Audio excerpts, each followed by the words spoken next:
Bonsoir Paris, yeah. Bonjour, bonsoir, bon après-midi à tous, j'espère que vous allez bien. Aujourd'hui, dans cette nouvelle vidéo, on va parler de la relation aux parents.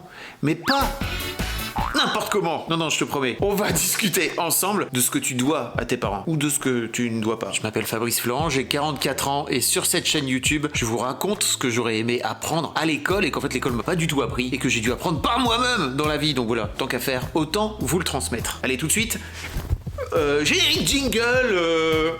Paf. Exécuté par qui? Fabrice Florent.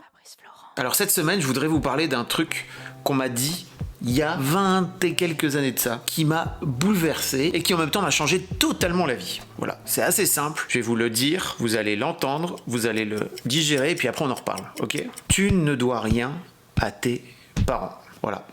Qu'est-ce que vous en dites? Ça vous... Parce que moi la première fois qu'on me l'a dit, ça m'a... Comme ça, j'étais là...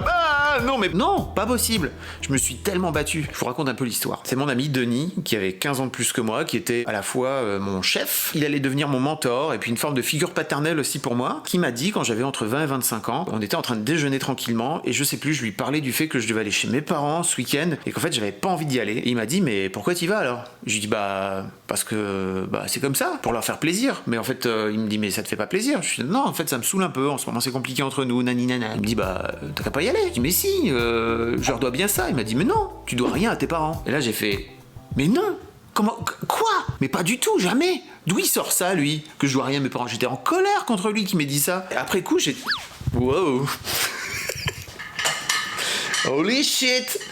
J'ai failli tomber. Et puis après coup, j'ai commencé à détricoter tous les trucs que, dans ma vie, j'avais pu faire pour eux, parce qu'ils attendaient ça de moi, et pas pour moi. Et en fait, la liste, elle était longue, hein. Et pourtant, j'ai été toujours un mec plutôt autonome, hein. Par exemple, ils ont jamais trop compris mon parcours et mes études et mon parcours professionnel, ils m'ont toujours foutu la paix. Donc là-dessus, j'ai été assez autonome, on va dire. En revanche, sur plein d'autres choses, j'ai fait plein de trucs pour eux, c'est ouf. J'ai été, par exemple, le petit garçon parfait qu'ils ont toujours voulu avoir. J'ai jamais fumé, j'ai commencé à picoler un peu d'alcool il y a assez peu de temps, quand j'étais assez adulte, mais ça, c'est un autre sujet, on reviendra dessus sur l'alcool dans une autre vidéo. J'ai toujours été poli, j'ai toujours été sage, j'ai toujours fait en sorte de pas faire trop de vagues, etc. Et ça, c'était un truc qu'ils attendaient de moi et dans lequel je suis rentré moi totalement. Parce qu'en fait, au fond de moi, parfois, je faisais des trucs en me disant, non, en fait, pas du tout. Mais je finissais quand même par le faire parce que c'était ce qu'ils attendaient de moi. Voilà, je l'ai fait pour eux et non pas pour moi. Et en plus, si j'ajoute à ça la petite tartine de culpabilité qui va bien avec la petite éducation catho là, pas tout à fait pratiquante, mais juste ce qu'il faut pour que tu comprennes qu'il y a des choses qu'il faut que tu fasses, il y a le bien, il y a le mal, etc. Avec beaucoup de culpabilité, de morale derrière, etc. Eh bien, j'ai fini par tout simplement mettre un masque et de me rendre compte que j'étais pas vraiment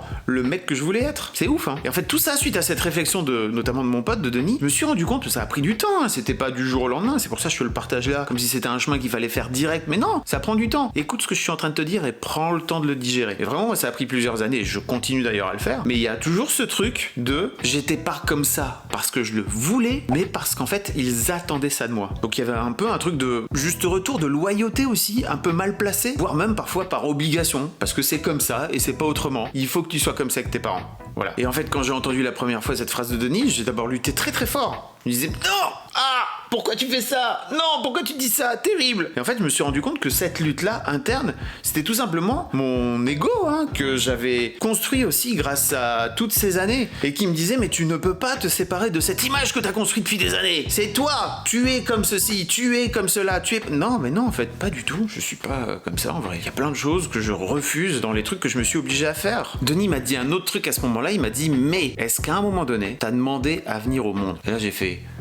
Waouh, j'y avais jamais pensé. Et effectivement, si tu le regardes sous cet angle, c'est tes parents à un moment donné qui ont décidé de te mettre au monde, de te concevoir, de venir te mettre sur la planète, quoi. Alors ouais, je sais que ça peut faire très adolescent. Ouais, moi j'ai pas demandé à venir au monde, d'accord? Ouais, salut, je m'appelle Fabrice, j'ai 17 ans.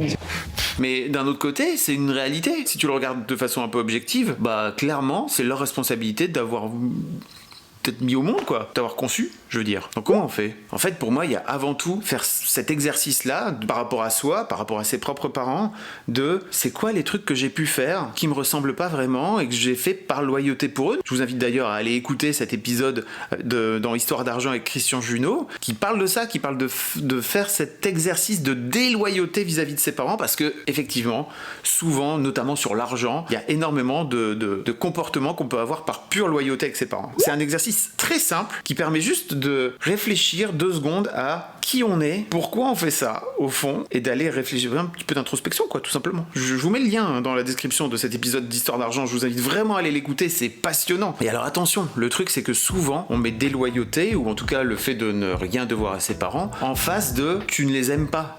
Mais en fait, ça n'a strictement rien à voir. Tu peux dissocier les deux, c'est-à-dire que tu peux décider d'être toi-même qui tu es, en accord total avec qui tu es, tout en aimant totalement tes parents. Alors attention, ils vont peut-être faire en sorte de freiner un peu ça, faire en sorte de te rappeler justement au fait que t'es pas loyal. Mais il y a un moment donné où si t'arrives à te dire non mais en fait moi c'est ça que je veux en tant qu'individu et pas en tant qu'enfant de mes parents, en fait ça aide vraiment à avancer. Et surtout, je trouve que cet exercice-là, il aide à lutter d'une certaine manière contre toute forme d'autorité. Parce qu'en fait, quand on est enfant, c'est sûr que l'autorité suprême, c'est nos parents. Et en fait, je crois que pour être un adulte accompli, il faut réussir à se détacher de tout ce qui est autorité, ou en tout cas d'avoir une forme d'indépendance de réflexion par rapport à l'autorité. Donc ça peut être plus tard, je sais pas moi, les entraîneurs de sport, si vous faites du sport, les profs, bien sûr, les institutrices, les profs, et puis plus tard, les patrons, quoi, vos patrons, vos patronnes, et de rester, c'est pas parce qu'en fait, cette personne vous paye que vous êtes obligé de faire tout et n'importe quoi par rapport à ce qu'elle vous demande de faire, quoi, par rapport à qui vous êtes au fond. Qu'est-ce qu'on en dit de ça? Est-ce que vous êtes en train de lutter là contre ce que je vous dis? Parce que les premières fois qu'en fait j'en ai parlé sur les forums de Mademoiselle notamment, j'ai eu une levée de bouclier qui me disait mais non, mais c'est pas possible, tu peux pas dire ça. Moi, par rapport à mes parents, ils m'ont élevé, etc.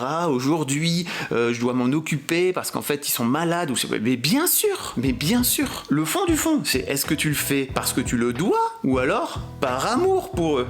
Et ça, c'est pas pareil, je trouve. C'est pas du tout la même démarche. C'est ce que je disais un peu plus tôt, c'est qu'il faut vraiment réussir à dissocier la loyauté par rapport à l'amour. Est-ce que tu le fais par obligation, alors est-ce que tu le fais parce que t'en as envie au fond de toi et que t'aimes tes parents? C'est pas du tout la même démarche, c'est pas du tout pareil. Et surtout, tu le fais pas pour les mêmes choses. Tu le fais pas en attendant, toi aussi en tant qu'enfant, qu'ils te doivent quoi que ce soit en retour. Parce qu'en fait, ça finit par jouer, ça finit par devenir une sorte de cercle vicieux un peu merdique de comme je te dois ceci, je te fais cela en retour, et de ce fait-là, tu me dois quelque chose aussi en retour. C'est pas ça la vie, hein. En vrai, c'est pas ça l'amour, hein, je crois, en vrai. Faudrait vraiment qu'on arrive à s'aimer les uns les autres juste par rapport à ce qu'on a envie, tout simplement, fondamentalement. Et là, pour le coup, il y a un petit côté d'éducation catholique qui revient, je le sens. Aimez-vous les uns les autres.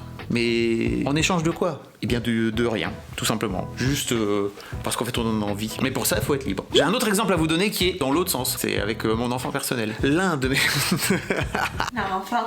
Coucou! Tu crois que je vais faire quoi? Je vais ronronner? Je te chatouille. L'autre truc qui est intéressant quand vous avez travaillé sur ce sujet, c'est que après, vous devenez éventuellement parent. Et quand vous devenez parent, ça vous incite à réfléchir dans ce sens-là, dans l'éducation de vos propres enfants. Vous comprenez l'idée? Donc d'essayer d'inverser un petit peu ce cercle vicieux un peu nul avec les générations d'après. Exemple, tout de suite avec mon premier enfant personnel qui s'appelle Lina, elle a 15 ans.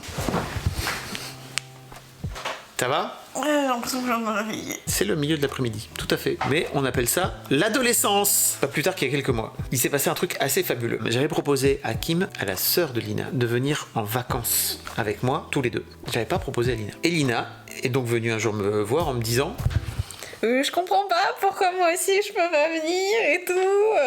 Je comprends pas. Tu peux m'expliquer? Donc là, je lui ai dit, écoute frère, c'était une proposition que j'ai faite à ta sœur et pas à toi. Peut-être qu'une prochaine fois, il y aura une proposition pour toi. Parce que en gros, Kim, comme elle pouvait pas venir, Lina se disait, moi aussi, je peux y aller à sa place, quoi.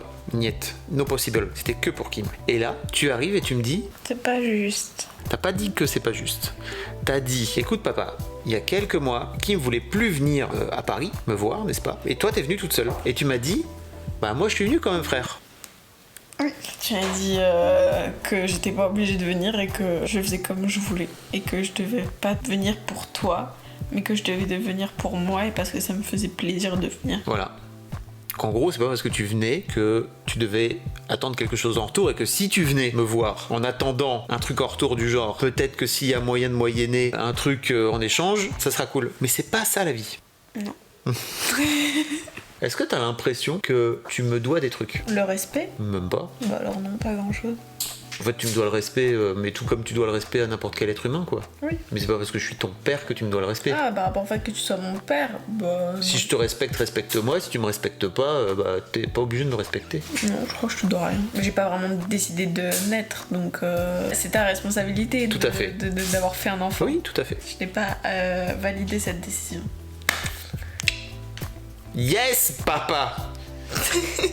Et alors toi, c'est quoi les trucs que t'as fait ou que tu vas faire ou que tu comptes faire pour que tu vives ta vie à toi? C'est une vraie super question et je t'invite à venir réfléchir, à venir débattre dans les commentaires de cette vidéo. Je trouve ça tellement fascinant comme sujet, on peut en discuter tous ensemble. Tu peux aussi venir le mettre sur Insta et en fait tu viens mettre hashtag je ne dois rien à mes parents dedans et tu me tags, d'accord, @FabFlorent. Tu viens me raconter tout ça en story par exemple, ça peut être super. Ou tu viens également me mettre dans un post sur Instagram, c'est très possible aussi. Hashtag je ne dois rien à mes parents. Et moi, je vous donne rendez-vous dimanche prochain à 17h pour une nouvelle vidéo où on va parler d'un nouveau truc que j'aurais aimé que l'école m'apprenne, mais que j'ai dû apprendre par la vie.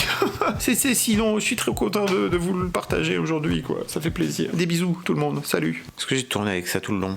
JPP.